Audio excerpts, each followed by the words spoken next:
আসসালামু আলাইকুম দর্শক শ্রোতা, আজকে একটা মেসেজ আপনাদেরকে দিতে চাই। যে মেসেজটা হচ্ছে, ইদানিং দেখা যায় অনেক স্কুল কলেজ মাদ্রাসার সামনে কিছু মহিলা বা কিছু মুরব্বি দাঁড়িয়ে থাকেন।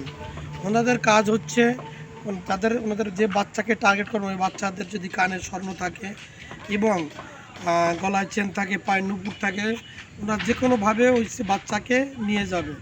হয়তো বলবে তোমার আম্মু এখানে দাঁড়িয়েছে, আমার কাছে যেতে বলছে, অথবা বলবে তোমার চকলেট দিচ্ছে বাবু দোকান থেকে। এই করে রিক্সায় উঠিয়ে নিয়ে যায়, নিয়ে যে অন্য একটা স্থানে সর্বোচ্চ কেড়ে নিয়ে অন্য একটা স্থানে রেখে দেয়, রেখে দিয়ে চলে যায়। বাপ মায়ের দুশ্চিন্তায় থাকে। হয়তো কোনো হৃদয়বান ব্যক্তির হাতে পড়লে ফোন দেয় বা নাম্বার জানলে ফোন দেয়, অথবা মাইকিং করলে এই মাইকিংয়ে কথা শুনে মানুষে তার কাছে যায়, গিয়ে বাচ্চাটাকে নিয়ে আসে ফ্যামিলিগতভাবে।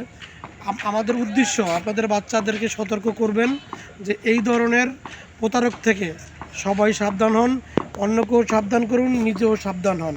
আর একটা জিনিস বলবেন, আপনাদের যদি কারো সন্দেহ লাগে যে মহিলায় কেন দাঁড়াইয়ে থাকেন, আপনি স্কুল প্রতিপক্ষ অথবা আশেপাশে যদি কোনো থানা অথবা আশেপাশে যদি কোনো হৃদয়বান ব্যক্তি, তাদের সাথে আলাপ করবেন যে মহিলা আমাদের এখানে কেন দাঁড়িয়ে থাকে, তার পরিচয় কী, পরিচয় নিশ্চিত হয়ে তারপর তার সাথে কথা বলবেন না। আর অপরিচিত লোকের কিছু আপনারা আহার করবেন না। অপরিচিত লোক যদি আপনাদের কিছু দেয়, আহার তো করবেন না। দ্বিতীয় কথা, আপনারাও বাকি কিছু দিবেন না। আরেকটা কথা দর্শক শ্রোতা, আরেকটা কথা আমি বলতে চাচ্ছি। ইদারিং কিছুদিন আগে একটা মেয়েকে নিয়ে গিয়েছে আমার এক পরিচিত বোন, তার এক মেয়েকে নিয়ে সিরানির থেকে নিয়ে আপনার এনেছে হচ্ছে ছবিপুর রেখে গেছেন।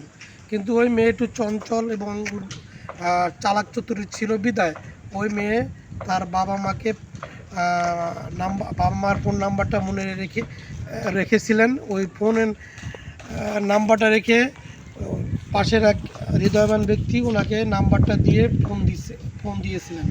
ফোন দেওয়ার পর ওই মেয়ে তার বাবার মার কাছে যাওয়ার যে সক্ষম হয়েছেন।